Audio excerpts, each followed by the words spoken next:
नमस्कार दोस्तों। आ, हमारे देश में अभी जो महामारी फैली है कोविड-19 उसके संबंध में मैं कुछ बातें आप लोगों से करना चाहता हूँ।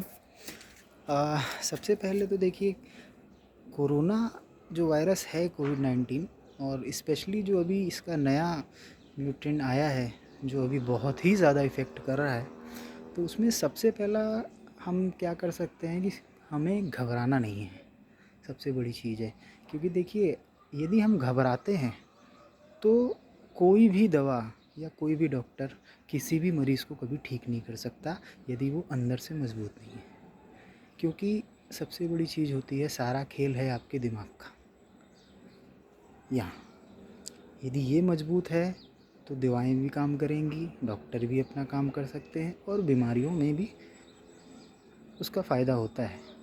बट यदि आपका दिमाग ही कमज़ोर हो जाता है कोरोना के कारण कि मुझे कोरोना हो गया, अब क्या होगा, कैसे होगा, और सीटी स्कोर क्या आएगा, वगैरह वगैरह जो अभी चल रहा है, तो सबसे पहली चीज़ घबराना नहीं है। हो जाता है, कोई बात नहीं।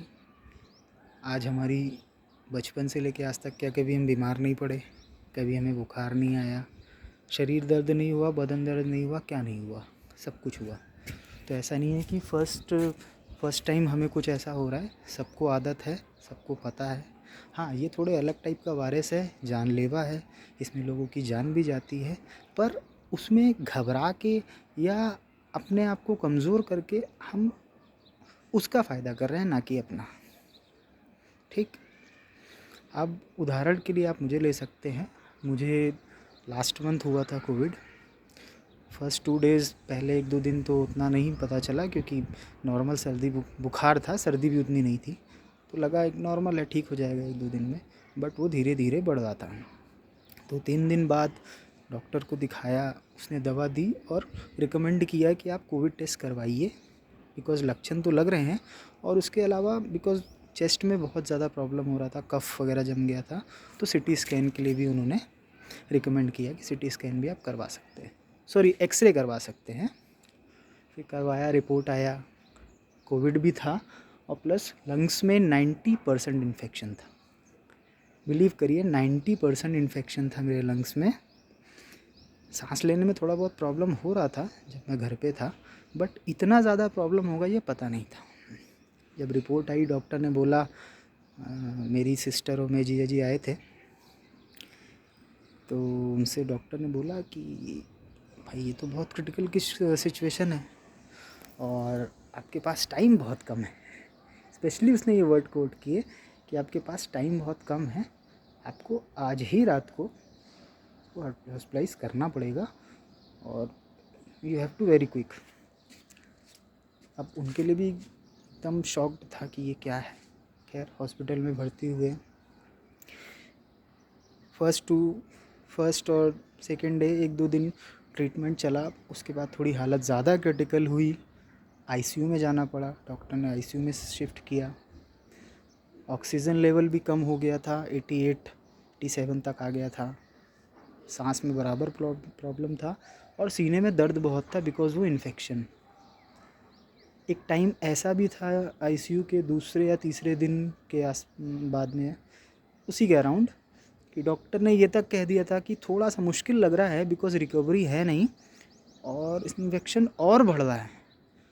तो वो बहुत ही क्रिटिकल सिचुएशन थी, मेरे घर वालों के लिए भी, मेरे लिए भी। बट मुझे ये लगा, मैंने ये सोचा कि देखो, जो हो रहा है उसे तो रोका नहीं जा सकता, लेकिन यदि हम अंदर से घबरा के अगर सरेंडर कर दें या हाथ पैर छोड़ दें कि भाई अब तो कुछ नहीं हो सकता, तो उससे क्या फ़ायदा होगा हमारा। तो हिम्मत नहीं हारी। डॉक्टर ने भी बहुत मेहनत की, वहाँ के पैरामेडिकल स्टाफ्स ने बहुत मेहनत की। स्पेशली ओम हॉस्पिटल है ये, जहाँ मैं हॉस्पिटलाइज था, रायपुर छत्तीसगढ़ में। तो बहुत ज़्यादा उन्होंने केयर किया। और इतनी क्रिटिकल सिचुएशन में, जिसमें एक टाइम बचना भी मुश्किल लग रहा था, because infection 90% plus infection lungs में हो जाना, ये बहुत बड़ी बात होती है। फिर भी हिम्मत नहीं आ रही, हम बोले कुछ नहीं होगा, देखा जाएगा जो होगा। तो फाइनली रिकवरिंग हुई। माइंड को मज़बूत रखा, दिमाग को मज़बूत रखा कि हारना नहीं है और कुछ नहीं होगा, बस ये दिमाग में आया और यही सोचते थे कि कुछ नहीं होगा। लास्ट में ठीक हुआ, करीब 10 दिन में आईसीयू में था। फिर धीरे धीरे उन्होंने ऑक्सीजन रिकवर किया, 1-2 दिन प्राइवेट वार्ड में रखा देखने के लिए, फिर ठीक हुआ।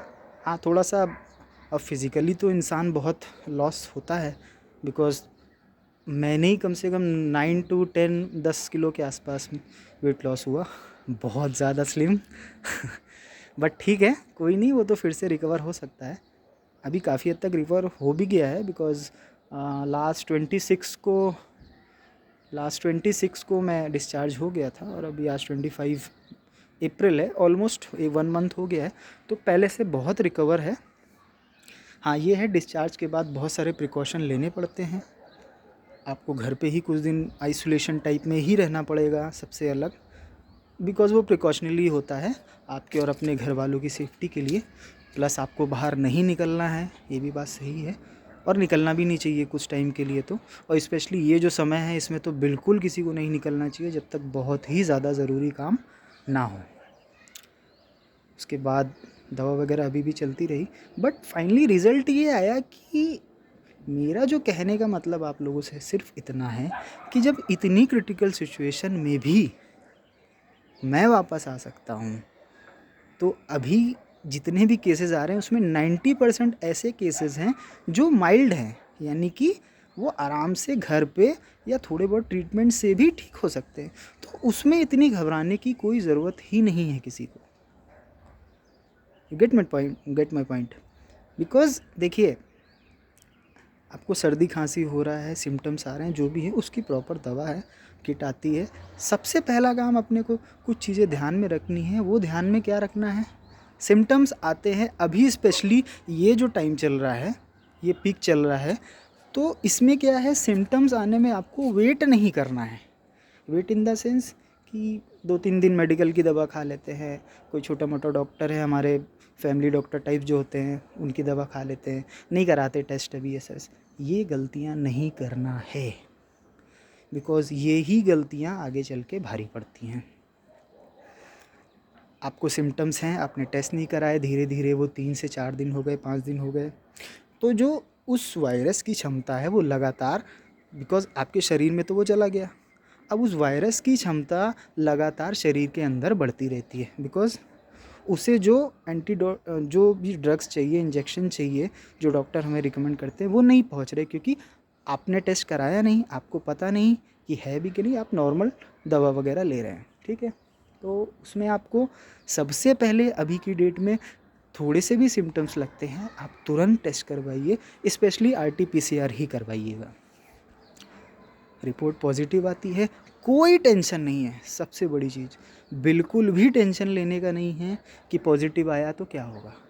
आप डॉक्टर से सलाह लीजिए, डॉक्टर आपको बताएगा, पूरा आपका चेकअप करने के बाद वो डिसाइड करेंगे कि आपको हॉस्पिटल जाना है कि नहीं जाना है, या घर पे ही आपको ट्रीटमेंट लेना है। आपको डिसाइड नहीं करना है, ये चीज़ भी ध्यान रखिए कि थोड़ा सा भी आपको लगा कि कुछ प्रॉब्लम हो रहा है, या एक उदाहरण के तौर पे है, अभी जैसे टीवी में और सब जगह दिखाते हैं, ऑक्सीजन लेवल 94-93 भी आया, तुरंत भागना है हॉस्पिटल, पता है सिलेंडर नहीं है फिर भी जाना है वहाँ पे। तो ये चीज़ें आपको ना डिसाइड करके डॉक्टर को डिसाइड करनी दीजिए। ये उनके काम है कि किस पेशेंट को डॉक्टर में हॉस्पिटल में हॉस्पिटलाइज करने की ज़रूरत है, और कौन सा पेशेंट होम आइसोलेशन में ठीक हो सकता है। तो आपको सिर्फ डॉक्टर की सलाह माननी है, ना खुद डॉक्टर बनना है, ना किसी और को डॉक्टर बनने देना है।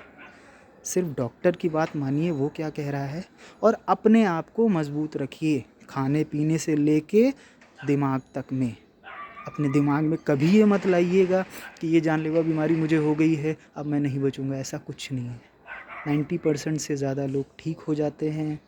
बहुत ज़्यादा क्रिटिकल केसेस जो मेरे जैसे हैं वो भी ठीक होके वापस आए हैं, जिसमें लंग्स 90% प्लस इन्फेक्टेड हुआ था। तो जब मैं ठीक हो सकता हूँ, हमारे जैसे बहुत से लोग ठीक हो सकते हैं, तो सभी लोग ठीक हो सकते हैं, अगर सही समय पे जांच हो, सही समय पे वो पकड़ा जाए और सही समय पे ट्रीटमेंट शुरू हो जाए। तो मेरा आपसे, आप सभी लोगों से सिर्फ इतना ही कहना है कि इस पेंडेमिक सिचुएशन में जो पूरे देश में, पूरी दुनिया में फैली हुई है, उसमें कुछ बातों का ध्यान रखना है। कोरोना के प्रोटोकॉल जितने भी हेल्थ केयर से या जहाँ से भी रेगुलेट किए गए हैं, उसे आपको फॉलो करना है। अब आप यकीन नहीं करेंगे, मैं अपनी ही कॉलोनी की बात बता रहा हूँ जहाँ पे हमारा घर है। आज भी लोग घूम रहे हैं, शाम को टहल रहे हैं, सुबह टहल रहे हैं, उसमें बहुत से लोग मास्क नहीं लगा रहे। अब इतनी बड़ी सिचुएशन के बाद भी अगर लोगों को अकल नहीं आती है कि हमें मास्क लगाना है घर से बाहर निकलने पे, तो उनके लिए कोई इलाज नहीं। उनका डॉक्टर तो ऊपर वाला भी, उनकी डॉक्टरी नहीं कर सकता उनके लिए, क्योंकि उनको समझाया नहीं जा सकता है। तो ये चीज़ें ध्यान रखनी है। मास्क कंटिन्यू पहनना है। आप अपने घर से बाहर कुछ भी लेने जा रहे हैं, सामान लेने जा रहे हैं, अपनी जॉब पे जा रहे हैं, अपने काम पे जा रहे हैं, कहीं पे भी जा रहे हैं, और स्पेशली मैं रिकमेंड करूँगा अभी यदि जाते हैं तो अगर डबल मास्क लगा सकते हैं तो बहुत ही अच्छा होगा। बिकॉज़ सिंगल मास्क जैसे नॉर्मली कुछ लोग कपड़े का यूज़ करते हैं, कुछ सर्जिकल यूज़ करते हैं, तो उसमें क्या होता है, टोटल 100% एफिशिएंसी किसी में भी नहीं आती है, बट वो 50% के ही आसपास रहती है। तो यदि आप डबल मास्क लगाते हैं तो वो आपके लिए भी बेहतर होगा, आपके घर वालों के लिए भी होगा, बिकॉज़ इन्फेक्शन के चांसेस बहुत ही कम रहेंगे। डबल मास्क लगा सकते हैं। कोशिश करिए, अगर हैंड्स ग्लव यूज़ कर सकते हैं तो बहुत अच्छी बात है। प्लस ये चीज़ आपको ध्यान रखना है, किसी भी सूरत में भीड़ भाड़ में ना जाएं। पूरी कोशिश करें कि हमें भीड़ भाड़ में ना जाना पड़े, या जाना भी पड़े तो जितनी दूरी आपको मेंटेन करनी है उतनी आप करके ही रखें, क्योंकि ये सारी चीज़ें ही हमें उस वायरस से बचा सकती हैं। उसके अलावा, क्योंकि वो दिखता तो है नहीं कि आपने उसको देख लिया, भाई सामने खड़ा भी, उससे दूर हो जाओ ऐसा कोई ऑप्शन तो दिया नहीं है। तो प्रोटोकॉल को तो फॉलो करना पड़ेगा। उसके बाद भी यदि होता है तो घबराने की ज़रूरत नहीं है। बिल्कुल भी अपने दिमाग को मजबूत रखना है और ये बोलना है कि कोई बात नहीं, हो गया, लेकिन मैं ठीक होके आऊँगा, मैं ठीक हो जाऊँगा, कुछ भी नहीं होने वाला है। दवाएं खाने से, सब कुछ करने से, और बाकी जितनी भी चीज़ें हैं जो डॉक्टर्स बताते हैं उसे फॉलो करना है, और कोई भी सिचुएशन हो मुझे ठीक होके आना है। बस ये दिमाग में यदि आपके रहेगा तो हम इस वायरस को हरा सकते हैं। ये बातें मैंने आपसे इसलिए शेयर की क्योंकि देखिए, जिस पे बीतती है दर्द वही समझ सकता है ना। ये बातें सुनने से अगर कुछ लोगों को भी मेरी बातें समझ में आ गई और उन्होंने उस चीज़ को फॉलो किया और उससे उन्हें ज़रा सा भी फ़ायदा मिला, तो मेरे लिए बहुत है, मेरा काम सफल हो गया। मैं नहीं चाहता कि जिस तरीके से मैंने जो तकलीफ़ें अनजाने में झेली, और बहुत ज़्यादा झेली, जिसकी उम्मीद ही नहीं थी कि इतनी जल्दी इतना सब हो जाएगा, 2-3 दिन में वो इतना प्रॉब्लम कर देगा, इतना इन्फेक्टेड कर देगा कि 10 दिन आईसीयू तक में रहना पड़ेगा। तो ये सारी चीज़ें को ध्यान में रखते हुए ही मैंने अपने सारे एक्सपीरियंस आपसे शेयर किए, ताकि आपके लिए ये काम आए। आप उस चीज़ को समझो और कोशिश करो कि जितने भी प्रोटोकॉल है हमें फॉलो करते हुए इस बीमारी से लड़ना है, और हम जीतेंगे, हम जीत कर रहेंगे, ये ध्यान रखना है। जय हिंद, जय भारत।